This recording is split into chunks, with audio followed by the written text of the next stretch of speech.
Hello, my name is Amy Sturkey. I am a pediatric physical therapist. I'm here with my co-instructor, Winston. Winston is 5 months old, and we're working on ideas to work on neck strengthening for a child who has torticollis.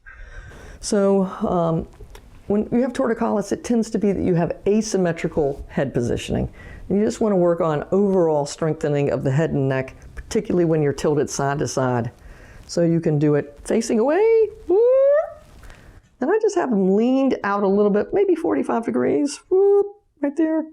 And then tilting them side to side as we go, whoop, whoop.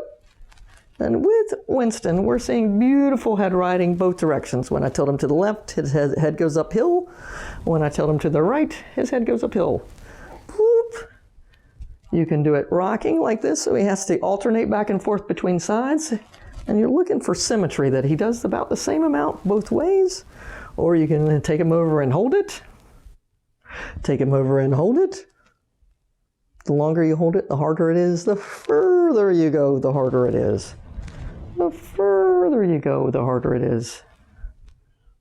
I hope this is an easy idea that you can use at home to work on neck strengthening with your child. I hope this is helpful, and we'll see you next time. Thanks a lot. Bye-bye. If you liked this video and would like to be notified by email when the next video comes out, click the subscribe button here and click the golden bell icon and ensure notifications are enabled on your account.